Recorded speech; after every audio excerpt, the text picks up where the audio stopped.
Bien, bonjour à tous. Je vais juste dire quelques mots avant de laisser la parole à Olivier Belligon, qui aura la lourde tâche de faire la présentation. Je vais le faire travailler un peu ce matin. Donc d'abord, bonjour et merci à tous de votre présence dans cet amphi.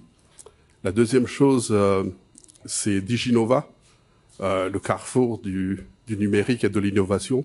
Je pense que c'est extrêmement important que tous les ans, nous puissions nous rencontrer, d'abord entre les acteurs pour échanger sur nos pratiques, et ensuite entre les acteurs, bien évidemment, et ceux qui sont intéressés, passionnés par le sujet du numérique.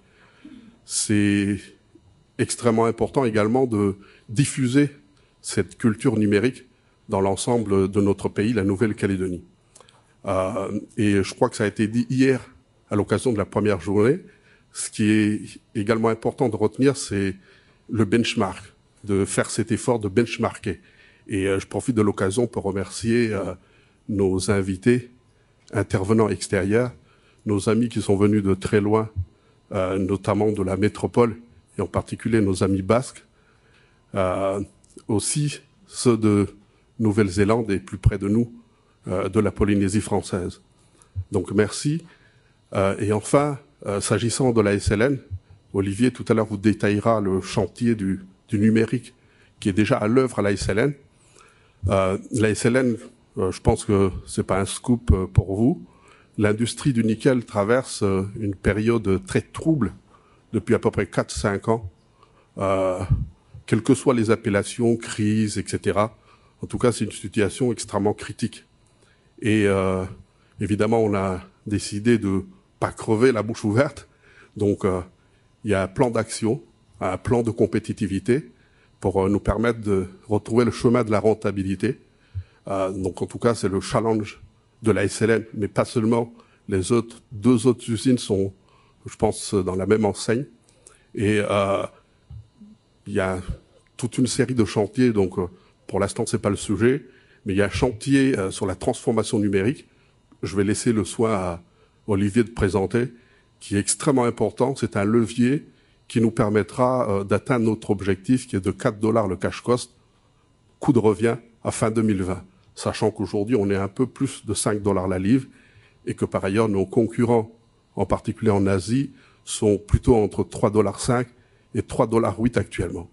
Donc voilà les principaux enjeux. Je vous remercie. Bonjour à tous. Merci Dominique. Donc je me présente, Olivier Belligon, je suis le responsable de la communication à la SLN.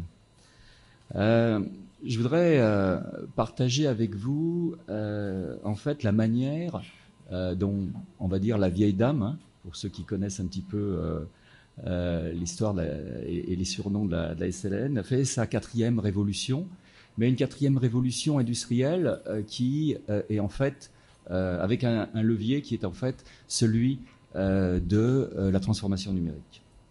Nous, on a besoin de se différencier très rapidement face à des concurrents devenus très agressifs pour éviter évidemment de disparaître. Donc, on fait des révolutions industrielles depuis pas mal d'années. On a connu les 4, on en est à la 4e, puisque l'entreprise, elle est née en 1880, en 1880. Et puis, elle a toujours su s'adapter. Elle a toujours su s'adapter et traverser ces différentes révolutions industrielles.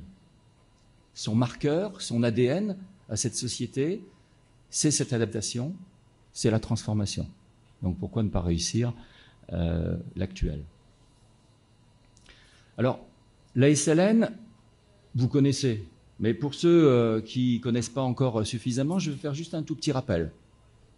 Petit rappel, on est né en 1880, c'est une filiale du groupe français Eramet. Les 3 provinces détiennent 34% de la SLN et 4% d'Eramet. Le chiffre d'affaires, il est grosso modo de 65 milliards CFP et il y a environ 5 milliards CFP de retombées économiques systématiquement dans l'économie calédonienne.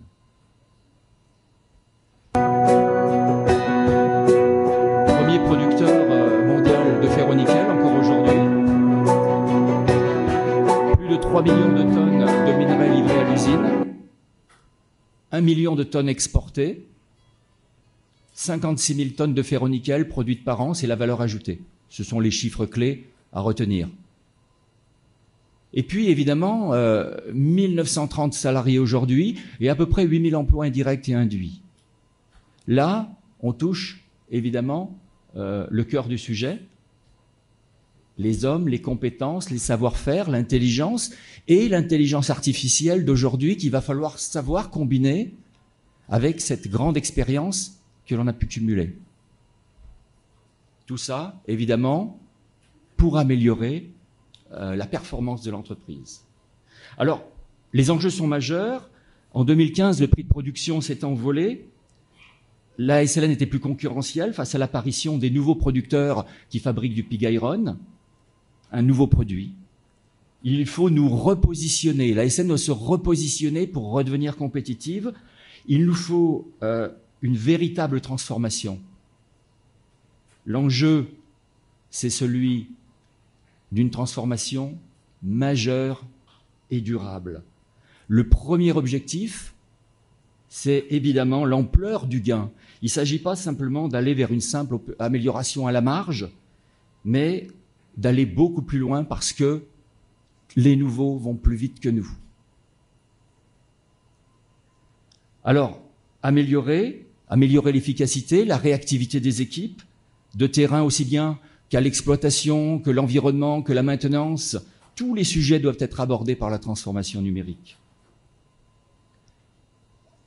Les champs des possibles sont ouverts, à nous de nous en emparer. Et comme je le disais tout à l'heure, il y a un deuxième objectif, c'est la vitesse.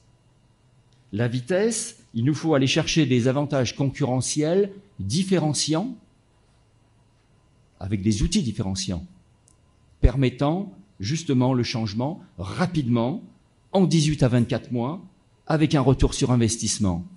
Cela, c'est la transformation que l'on a lancée et dont je vais vous parler évidemment plus en détail. Se transformer pour se pérenniser, c'est un programme que l'on a lancé, pas uniquement à la SLN, mais avec notre groupe Eramet tout entier, qui s'appelle New Ways. Il est bâti sur 3 leviers majeurs, la transformation managériale, l'excellence opérationnelle et la transformation numérique. Les 3 doivent avancer ensemble. Évidemment, c'est là la difficulté, c'est là l'enjeu, puisque, encore une fois, il nous faut aller vite. Notre méthode d'innovation, vous connaissez, j'imagine, Alerte sur la banquise, cette fable, la méthode de conduite du changement. Face à un sentiment d'urgence, nos amis les pingouins, qu'est-ce qu'ils ont fait plutôt que de disparaître, ils sont organisés, ils ont beaucoup piaillé entre eux, ils ont cherché des solutions, ils en ont trouvé avec différentes étapes, et je ne vous refais pas la fable. On est passé par cette phase, on passe par cette phase, la Burning Platform. On a aussi relevé la tête du guidon, parce que, évidemment, il faut tout oser, tout imaginer. Il faut repositionner nos forces et nos faiblesses, en faisant du benchmark, ce qu'on a fait auprès de tous nos compétiteurs, ici, dans le monde, en Asie. Et dans les faits, évidemment, on a beaucoup travaillé sur la data. On a aussi pensé que les meilleurs capteurs, finalement, ils émanaient de Dame Nature. On a des oies à l'usine, près de l'usine. On sait aussi faire ça.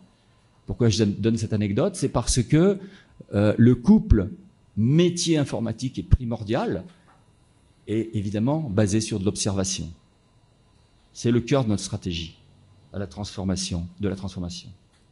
La vitesse est donc la clé, parce que on ne veut pas se faire trop doubler, même si on est déjà pas mal renvoyé un petit peu dans nos cordes depuis quelques années par nos nouveaux concurrents producteurs. On a choisi la méthode du fail fast and learn. Pourquoi ? Parce qu'encore une fois, vitesse. 3 axes. Premier, évidemment, la valeur, l'écosystème. Pourquoi cette valeur? Parce que le premier axe, c'est que même si la révolution technologique, c'est la création de valeur qui doit primer. Valeur, performance, rapidité. Ensuite, l'humain prévaut forcément sur la machine. Intelligence, savoir-faire et intelligence artificielle doivent travailler ensemble, y compris dans notre industrie lourde, bien sûr. Notre projet, il est basé sur la donnée. On s'est inspiré de ce qu'ont fait les experts mondiaux, les meilleurs. Nous avons reconstitué un socle technologique permettant de manipuler de grandes quantités de données issues de nos différentes activités. Puis, grâce à la capacité d'interfaçage de ce socle, nous y avons progressivement installé nos applications existantes, même celles qui sont obsolètes, pour qu'elles puissent y déverser les données. Et depuis, on intègre des outils numériques modernes dans le but d'optimiser nos stocks, nos inventaires miniers, etc. Les nouveaux outils. Il faut améliorer une exploitation linéaire et bien d'autres activités à fort potentiel de gain. Troisième axe qui va vous intéresser, j'imagine, peut-être le plus, c'est l'écosystème. On ne peut pas y arriver tout seul, pardon. Évidemment, notre cœur de métier, avec nos partenaires, on le voit là, va évoluer et nos partenaires vont devenir plus nombreux. Nous, pour y arriver, eh bien, on a besoin des universités, des start-up, des administrations et même des compétiteurs. On a besoin d'un œil, des yeux, d'une intelligence nouvelle qui vient nous challenger. L'enjeu, à chaque fois qu'il y a un gain de la performance à améliorer, eh bien, c'est de trouver des partenaires avec qui on peut mutualiser les coûts et les risques. On a adopté le Open Innovation, l'appel à projets innovants. Avec vous, sans doute, pour certains qui sont dans cette salle. Alors au final, évidemment, des métiers transformés à la mine, à l'usine, dans nos métiers supports. Voici les premiers pas que nous avons déjà réalisés. On a amorcé notre virage numérique depuis quelques années. On a déjà plus de 25 applications nouvelles. On a travaillé sur des interfaces simplifiées.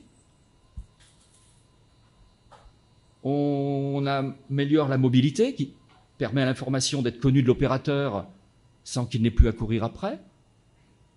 La collaboration. Nous avons avancé sur les reportings pour donner un accès en temps réel. On a des automates, beaucoup d'automates, et on en aura de plus en plus, évidemment, parce qu'ils offrent tous la capacité, encore une fois, de remonter l'information à la bonne personne en temps réel pour prendre les bonnes décisions. Et puis enfin, on fait les premiers pas dans l'intelligence artificielle.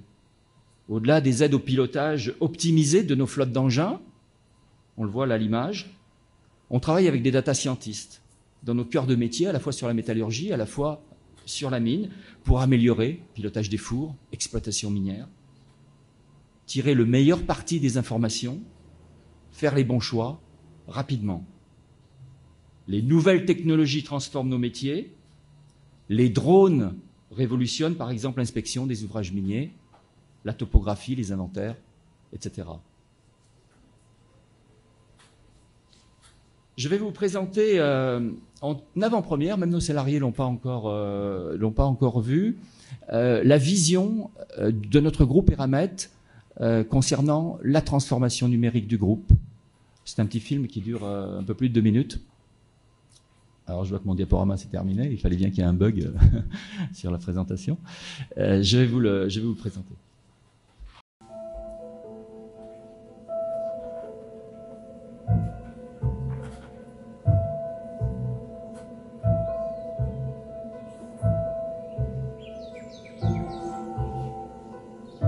À l'image de la nature interconnectée et en évolution permanente, Eramet, groupe minier et métallurgique international, s'adapte au monde d'aujourd'hui. Le numérique est un levier essentiel de sa transformation qui s'appuie sur son ADN, l'excellence, l'expérience et l'innovation. Les marchés fluctuent, nos offres s'ajustent. Les équipes analysent et prévoient la demande des clients à 1 semaine, 1 mois, 1 an.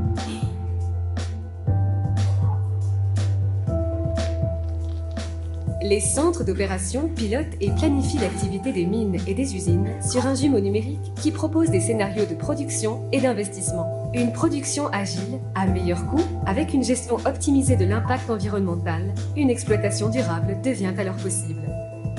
Nourris de l'expérience et du savoir-faire historique des métallurgistes d'Eramet, les algorithmes développés optimisent la production à partir des données collectées et générées. Avec leur expertise, les équipes valident les meilleures solutions. Des modèles sont construits à partir des données recueillies par les équipements intelligents des usines et des mines. Associés au retour des opérateurs de terrain, ils améliorent la prédiction d'alerte. Les experts et les opérateurs connectés partagent leurs compétences et coopèrent instantanément partout dans le monde. L'information circule, irrigue le groupe. Les actions se succèdent, contrôlées, pertinentes, elles ciblent l'objectif. Pour être parmi les meilleurs, Eramet innove et interagit avec son écosystème, ses clients et partenaires, pour imaginer et développer de nouveaux services et produits, de nouveaux alliages. La supply chain est optimisée en continu. La traçabilité et la qualité des produits sont garanties. En toute transparence avec leurs clients, les hommes et les femmes d'Eramet agissent et s'appuient sur des outils précieux d'aide à la décision. Eramet s'avance vers de nouveaux horizons grâce à l'alliance des intelligences humaines et technologiques. Fort de son histoire et de sa capacité à évoluer, Eramet se transforme, guidé par l'excellence, l'expérience et l'innovation.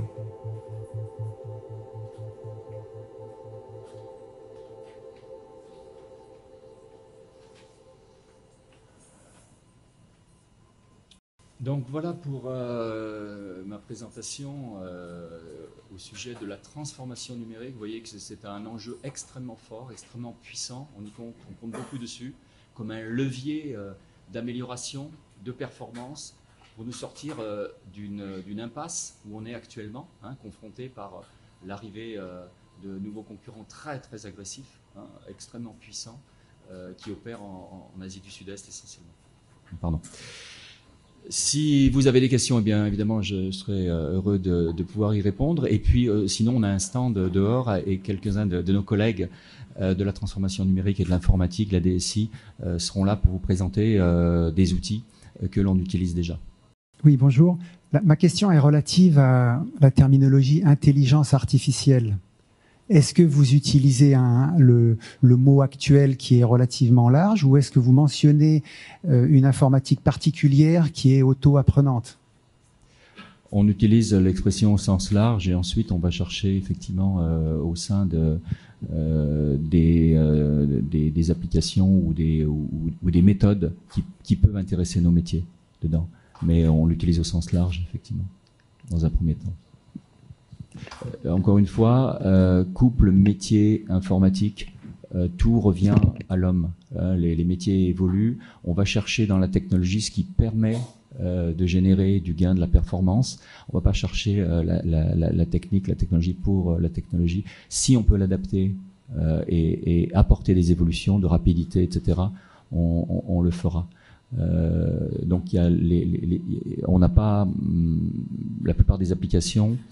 Alors heureusement, la plupart de celles qu'on voit dans le film ici, d'Eramet, sont déjà développées par des concurrents, puisque quasiment tous les producteurs, on va dire, historiques de nickel, pas les nouveaux, veulent se différencier sur la base de la transformation numérique, notamment, pas que, mais évidemment, et donc ont une petite longueur d'avance sur nous.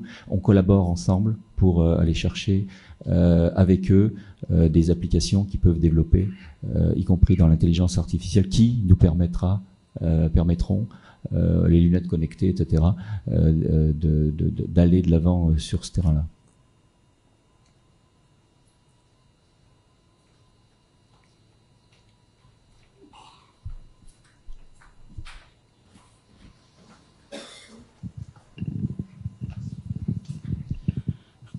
Bonjour. Vis-à-vis de votre benchmark, vous avez fait aussi bien avec les sociétés, les industriels du territoire et les autres dans le monde, et le chantier de la transition du numérique.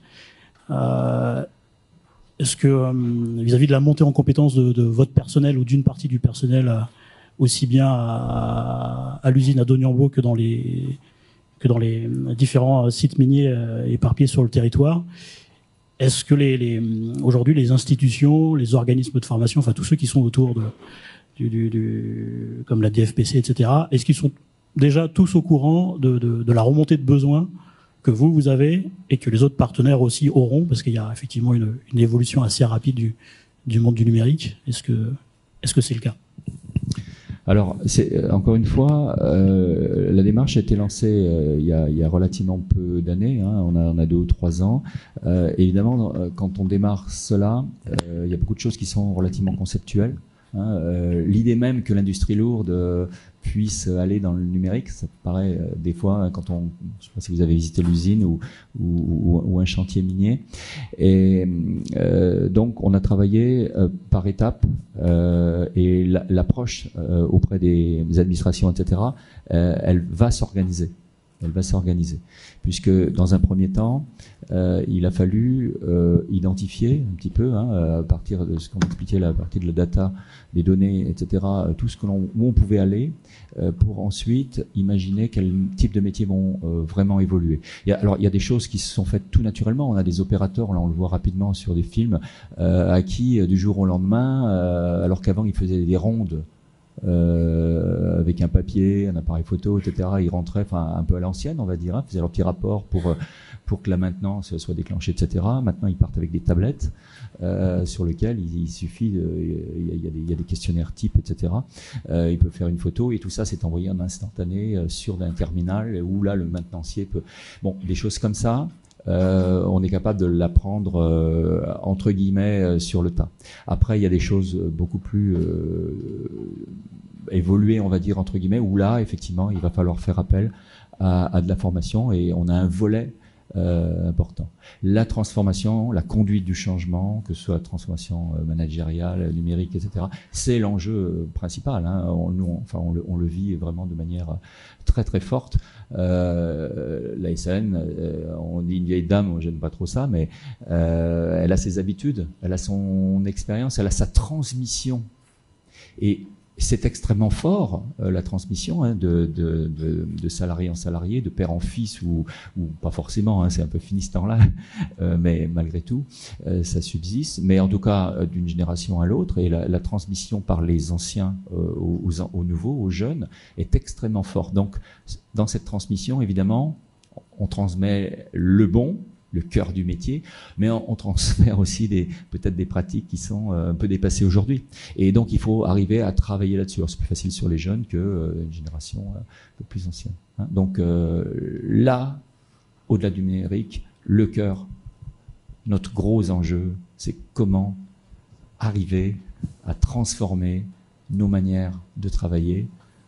C'est extrêmement complexe. On a là actuellement, et on a commencé évidemment par, on fait du top-down, hein, dans ces cas-là, mais on a en ce moment, hein, depuis maintenant plusieurs mois, des formations extrêmement lourdes sur la conduite du changement, le changement lui-même, ce qu'on appelle du change leader, etc. Bien sûr. Mais oui, on arrivera jusqu'à vous pour exprimer nos besoins et travailler ensemble. Juste un élément complémentaire par rapport à la réponse d'Olivier. Je crois qu'il y a un élément important qui n'est pas négligeable, c'est le fait que la SLN appartient à un groupe Eramet. Donc là, il s'agit de compter aussi sur les compétences des autres. Et je crois que là-dessus, on a un bon benchmark d'excellents échanges sur les bonnes pratiques d'ailleurs. Et un exemple très concret, à Comilog, sur le chantier de manganèse au Gabon, quand on a voulu lancer la transformation numérique, les gens disaient mais c'est pas possible, on est loin de tout, on est à 700 km de Libreville, etc. Et puis finalement, on a réussi à mettre en place la transformation numérique. Et aujourd'hui, le résultat, c'est que les trains qui acheminent le minerai de Moanda jusqu'au port de Libreville, aujourd'hui, sont plus en retard. Un dernier élément, c'est un sujet extrêmement important que vous soulevez, et c'est un sujet en tout cas qui me tient à cœur, et je le soulève à chaque fois auprès du MEDEF, auprès des partenaires, y compris du gouvernement que nous rencontrons. c'est au titre de ma casquette de premier vice-président du MEDEF en charge des questions numériques.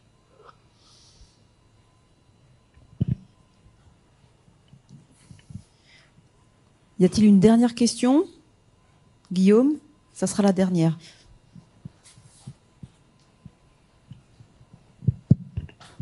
Oui. Vous parliez tout à l'heure d'un écosystème de start-up. Vous favorisiez en tout cas la mise en place d'un écosystème de start-up au sein même du groupe Eramet. Aujourd'hui, vous êtes à quel état d'avancement sur cet écosystème au sein même de la SLN en Nouvelle-Calédonie? Et est-ce qu'il y a déjà des entreprises start-up qui sont intégrées chez vous? Et sur quel type de projet elles travaillent? Alors, on est en train de mettre en place tout ça parce que notre stratégie vient d'être bouclée, j'allais dire. Et donc là, on va rentrer dans une phase de consultation et d'appel, comme on l'a dit tout à l'heure, d'appel à start-up, à partenaires pour pouvoir travailler ensemble sur certains types de projets, que ce soit ici, que ce soit avec notre appui du groupe, comme l'a dit Dominique, ou que ce soit ailleurs, en fonction de la réponse que l'on aura localement de toute façon, en appui à nos différents projets. Mais c'est une phase qui va très prochainement démarrer. L'appel à projets et à partenaires sur ce terrain-là.